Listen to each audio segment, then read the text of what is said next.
think I was our second skier in the GS, and it had been a great weekend. So I was skiing at Williams, and I was really excited because I was skiing so well. The weather the day before had been really weird. It had been like a thunderstorm, so it had rained and there was lightning. It was the most bizarre winter. But the snow, it froze that night, so the snow got really hard, which was great conditions for us while we were skiing. I was starting number 12, as you can see in that picture, so I was excited. I was in first seat. I was looking forward to skiing well that weekend so that I could ski the Middlebury Carnival the next weekend, which had always been a goal of mine, and I was looking like I was going to be able to do that. So I was taking my run, and I got partway down. I came over sort of a knoll, and I don't really know what happened, but somehow I got spun around backwards. The last thing that I remember is going down backwards, going basically straight down the hill backwards and thinking I was going to hit the next gate. And after that, I woke up and I was in the intensive care unit in the hospital with a tube down my throat, unable to talk, and my family standing around me. I had no idea what had happened. I had no recollection of anything of the whole day. And I was asking them questions, like the weirdest questions at the time. I was asking what time it was, because I had no idea what time it was. It ended up being like 2 in the morning. I was asking them what happened, because I didn't know what happened. I was asking them for water, because I was really thirsty. It was just a really strange time. And finally they told me what happened and filled me in, and they had said that I fell and I hit a lift tower. I broke my back. I broke 2 vertebrae in my back, I broke 4 ribs, and I punctured a lung. I had hit my head, and my helmet came off and broke, but thankfully it had protected me enough that I didn't do any damage to my brain, but my face was all cut up, I had stitches. I was kind of a mess, and I was really, really hurt, which I didn't quite realize.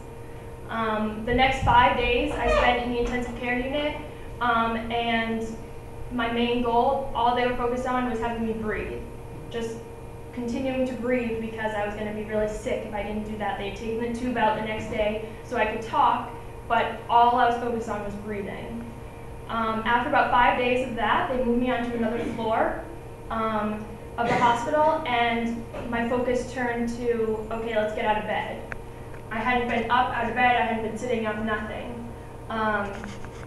So as I was on that floor and days progressed, I had a couple physical therapists that would come in each day for an hour or 2, and they would sit me up, but I had to have this big brace on that was like a cast. Just like you break a bone, you have to put a cast on it, and you break your back, the cast is this big, huge shell, which, as you can see in that picture, is really, really uncomfortable. It was like a big turtle shell, and figuring out how to sit up. And I think the first time that I sat up, I stayed sitting up for a couple seconds before I said, oh, okay, I have to sit down. As you can see in that picture, I did not look that psyched. I was nauseous. I felt like I was going to throw up. I felt like I was going to pass out. I was dizzy. I just was really uncomfortable. And it was all because of this injury. It just totally threw my body for a loop. I think by the end of that time, I was in the hospital for 2.5 weeks there. By the end of that time, I had stayed up in a chair for about 40 minutes. This is what I mean by up in a chair, though. I was leaned back, I was in this sort of special chair. I was not psyched. That's Zeke there, also my fiance, and he was right by my side the whole time, which was great. But I had to move on. So my family had sort of gone through this whole thing where they had looked at different rehab hospitals for me to go to. And they decided on Craig Hospital, which is in Colorado, and it's a great rehab hospital. I had to take a plane there, and it's this little Learjet. It looks like, I was saying this last night, it looks like a coffin.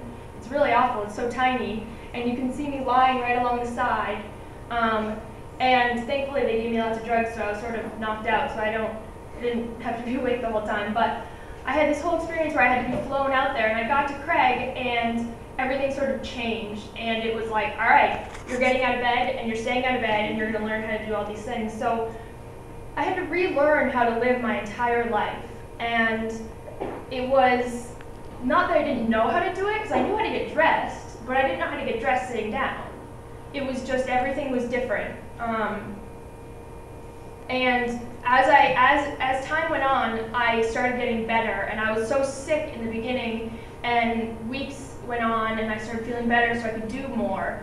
And they just had me going through everyday life. So I learned how to clean. They had me sweeping the floor of the rehab room so that I could figure out how to clean my apartment when I was home. And they had me cooking. I was baking cookies because once you're holding a tray of cookies, how do you move if you're holding them but you can't wheel yourself?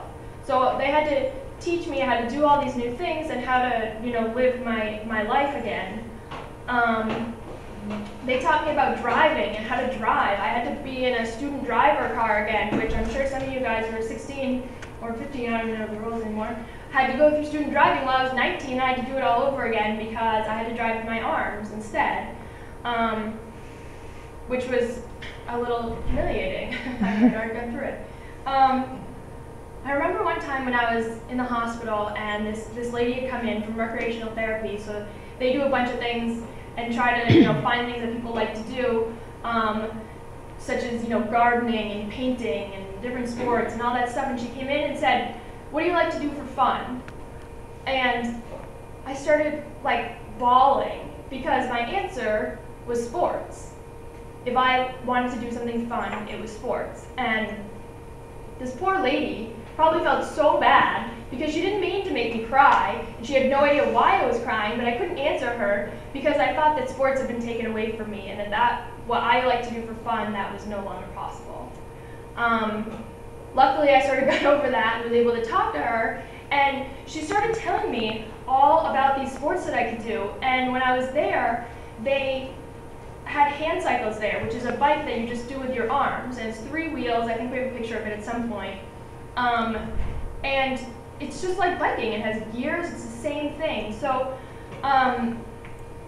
as I started learning about these different things and could sort of start to picture my life and realize that it's not all different, I got to go scuba diving also. They took us scuba diving in a pool, so it really wasn't that exciting, but it was still cool.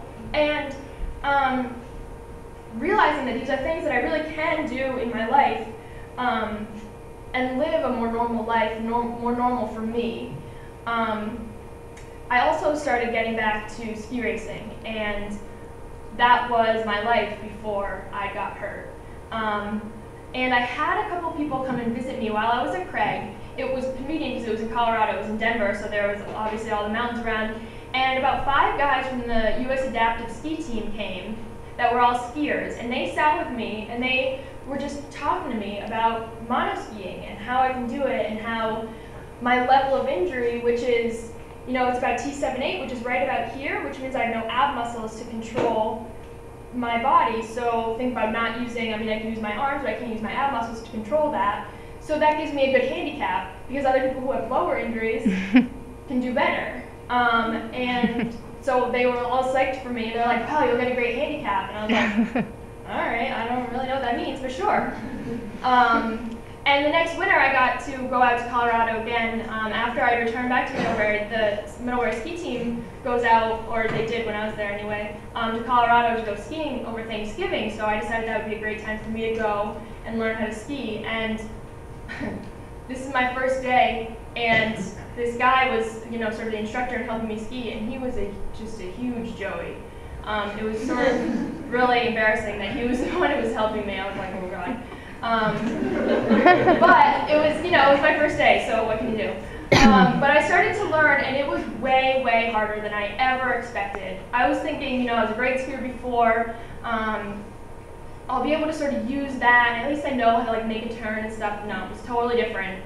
It took me the whole first year. I was barely making it down the bunny slope. I was falling every other turn, but I started getting better and better. And I had this goal, really, to ski in the Middlebury Carnival before I got hurt, and that was one thing. The weekend that I got hurt, the next weekend was the Middlebury Carnival, and I never got to ski in it, and I sort of thought that was gone. And I came up with this new plan to forerun